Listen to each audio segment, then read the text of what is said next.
The term villain protagonist isn't just an unnecessary term, it's actively damaging how we analyze stories. With the release of The Penguin, this term seems to be rearing its head around again. This isn't the first time it's popped around.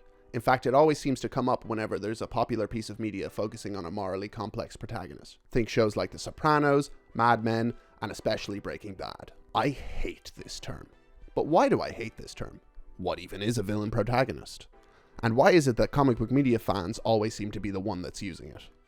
All of that and more will be answered, but first, let's back up a bit. Stories have a great way of defining characters, with the terms protagonist and the term antagonist.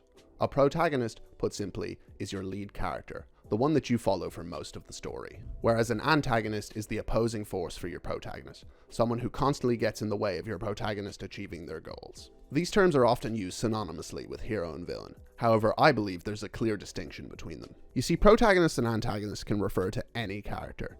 Anyone from Batman and the Jongleur to Walter White and Hank from Breaking Bad. It's all a matter of perspective. It's important to remember that these terms are purely for defining their mechanical role within a story. Protagonist doesn't necessarily mean good, and antagonist doesn't necessarily mean evil. However, the term hero and villain usually do mean good and evil.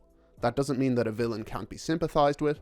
Take, for example, Mr. Freeze if we're sticking with the Batman analogy, or it doesn't mean that a hero can't be unsympathetic. Take, for example, the Punisher. The terms hero and villain will apply for Batman and the Jongleur, but would they apply for Walter White and Hank Schrader? I don't think so. The interesting difference between hero, villain, and protagonist, antagonist is that the protagonist and antagonist are all a matter of framing within your story. Let's take, for example, Breaking Bad. Walter White, a man diagnosed with terminal lung cancer, who can't afford treatment or leave any money behind for his family, decides to cook meth to remedy this problem. Skyler, at least in the early seasons, serves as an antagonist for Walt. She gets in the way of him achieving his goals. However, if you were to flip the framing of the show and swap the screen time between Walt and Skyler, Skyler would serve as the protagonist while Walt would serve as the antagonist.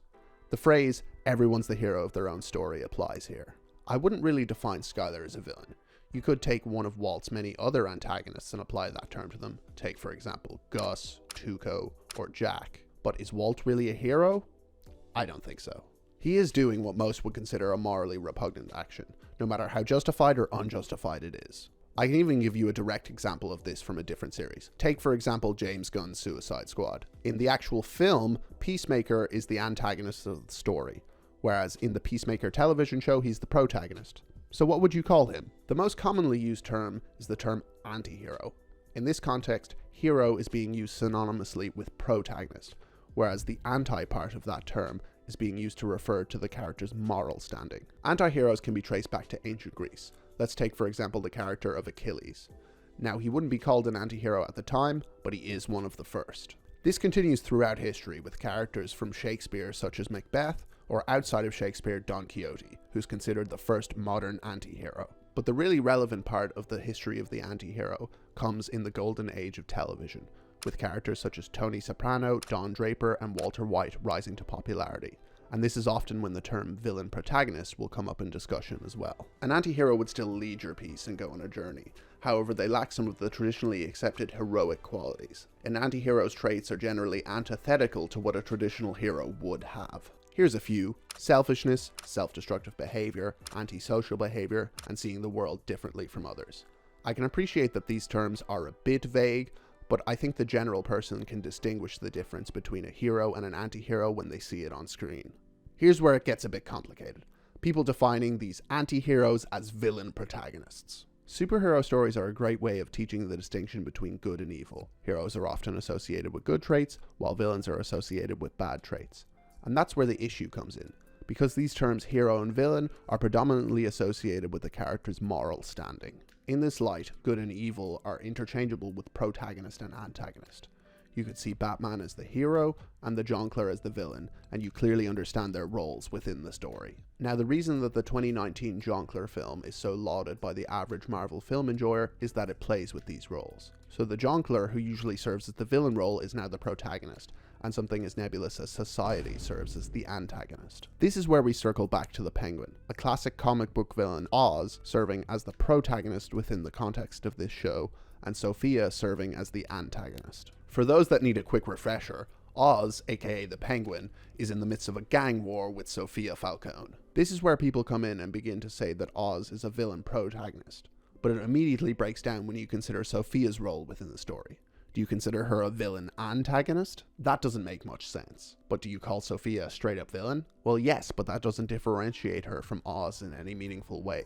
And now you should see the point that I'm getting at. The terminology of villain protagonist really doesn't help you understand the roles of the story any clearer, and if anything it makes it more confusing, which is the opposite of what these terms should do. However, defining Oz as an anti-hero and Sophia as a villain gives you an idea of their morals within the narrative, while also giving you an idea of context within the show. Similarly, you could easily refer to Oz as the protagonist and Sophia as the antagonist, which most certainly works, but it leaves out some of the additional moral and story context. Now, if you were to apply the logic of the term villain protagonist and see the terms hero, anti-hero, and villain all on a spectrum based on their morality, then the term hero protagonist should make as much sense as villain protagonist.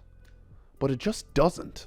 You just bolt the word protagonist on at the end, and it doesn't explain anything extra or add any additional context compared to just using the word hero. The term villain protagonist doesn't serve any purpose because anti-hero already exists. If anything, villain protagonist is reductive as it reduces the moral complexity of a character you would refer to as an anti-hero. The whole trick with shows like The Penguin or Breaking Bad is that you can sympathize and root for these characters, even though they're doing morally heinous actions. And in fact, the things they're using to convince the other characters in the show that they're morally in the right has actually worked on you, the viewer. I personally think these terms came about because people want to get into the discussion about these characters and their role within media. They want to be part of the analytical group that break down these characters and help the average viewer think more deeply about these stories. But what they fail to understand is they either make these stories more confusing to analyze or just add nothing to the discussion while trying to feel smart. Yeah, I understand glass houses and all that. Calling someone like Oz or Walt a villain protagonist